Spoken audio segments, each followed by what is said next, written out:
Say hi! Ga-vlog ko. Wow!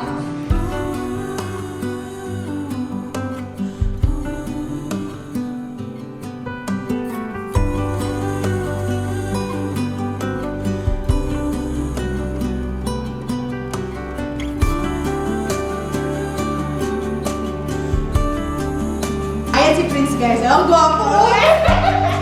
Pakita mo ang mukha mo! Dali!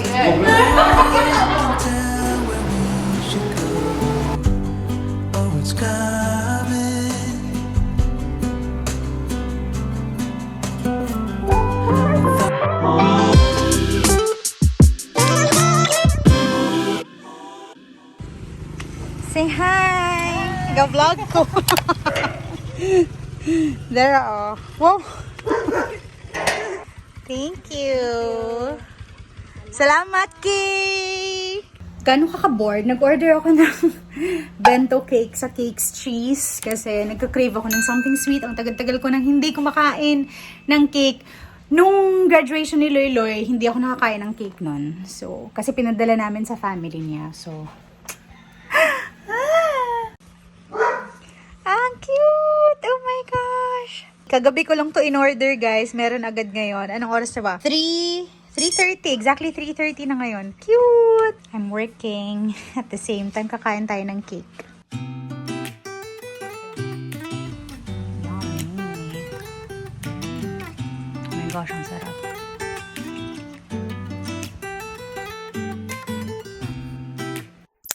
I don't think that I'm being that selfish right now. You said yourself you'd be breaking every vow. I can understand you're tired of this town, and I'm not saying that we have to settle down now. Just remember this.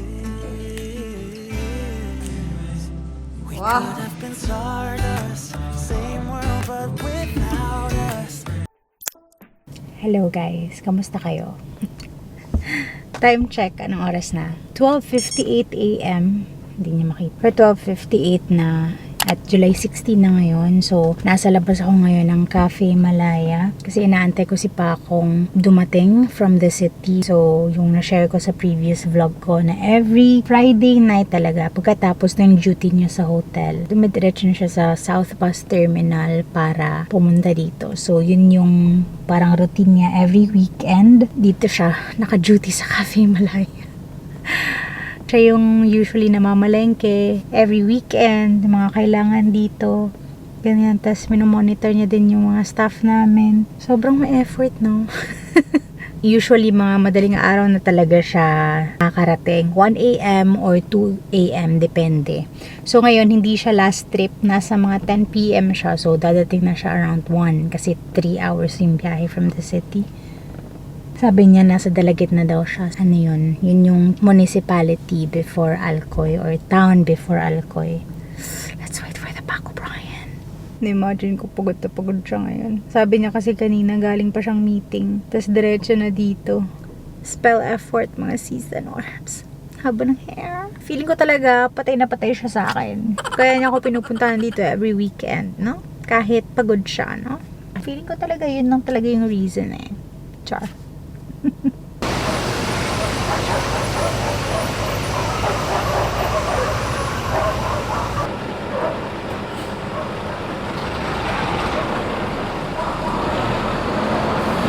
just wanna love you forevermore, and I wanna hold you just like before.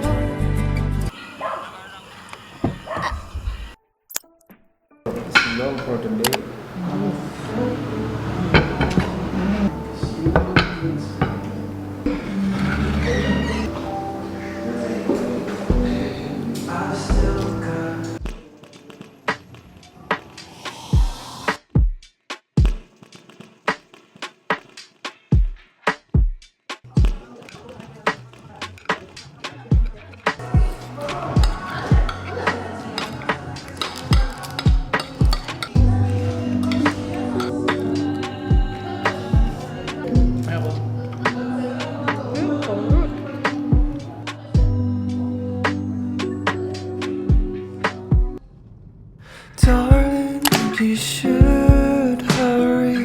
home.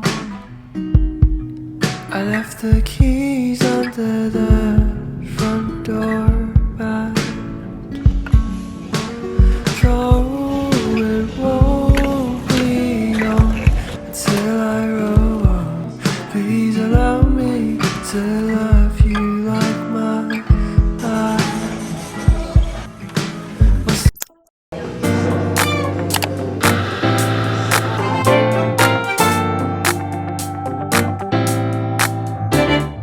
Rainbow, strutting down the street with a swing in her hips and the rhythm in her feet.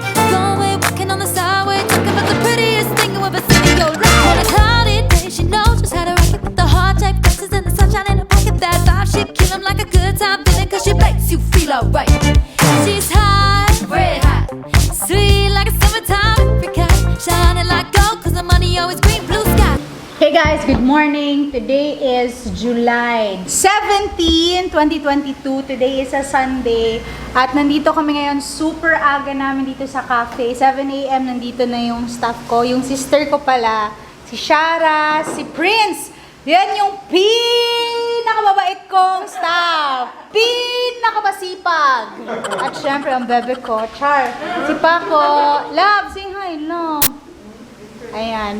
So, nag-prepare kami ng 120 boxes ng sandwich with fries, tuna sandwich with fries, and drinks para sa Fairchild Co-op kasi may magaganap na meeting sa taas. So, kami yung nag-provide ng snacks for them. Ngayong gabi pala pupunta ako ng city. So, this morning hanggang gabi, tutulong kami ni Paco dito sa cafe and then we'll go to the city. Tapos, babalik ako dito sa Alcoy after 1 week. Wow, 1 week! Kaya mo ba yung manager?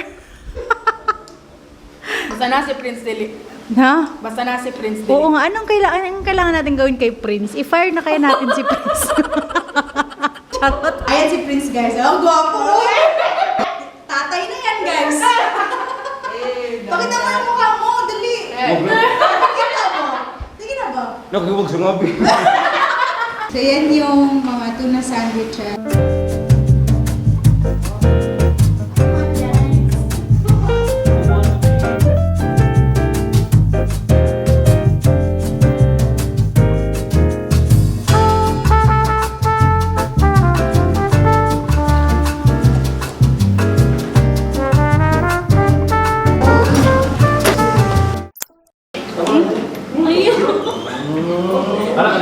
Boy, work ka yun eh. Ano ka yun? Sorry, ano? Thank you. Hi guys! So, same day pero nagpalit ako ng t-shirt kasi kanina nagpawisan ako. So, ayan, nakaputi ako. Pinawisan ng, naglagay ka na ng tubig sa mukha mo para may pawis. Grabe ka naman. Inaantay ko si mama together with my sister at yung mga lola ko from the city kasi pupunta sila dito, bibisita sila sa Cafe Malaya pero babalik lang din sila mamayang gabi pa city, so baka magsabay na tayo mamayang bumiyahe lang. Ngayon, kakaalis lang ng dalawang customers, hindi dalawa pala, dalawang group of customers, so medyo hinga kami ngayon. Basically, ganito kami every weekend. Andito kami sa cafe, tumutulong kasi pag weekend mas marami yung tao. Tapos ngayon nag-edit siya ng short video sa Cafe Malaya. Kasi if you have time, especially kung taga Cebu ka, please visit Cafe Malaya. Kung papunta kayo dito sa South, magro-road trip kayo, drop by our cafe and try our coffee and our food here. And let us know kung magugustuhan nyo ba or kung may anything kaming kailangan i-improve dito sa cafe kasi sa ngayon, nagsa-soft opening pa lang din kami. Wala pa kaming planong mag-grand. Hindi pa namin alam kung kailan kami mag-grand opening kasi may plano pa kaming mag-add ng mga food sa aming menu. So, right now, inaano pa namin yung mga feedback ng mga tao kung ano pa yung mga kailangan namin gawin or kailangan namin i-improve para sa Cafe Malaya. Wala ko namang sinasabi. Ang orte. Malapit na pala birthday niya, guys, sa Tuesday. July 19. Ayun yung pag-usapan edad niya. But happy birthday, my love. Happy ng birthday. Ito yung cafe latte lang. Walang sugar, walang vanilla syrup or anything. Ang sarap.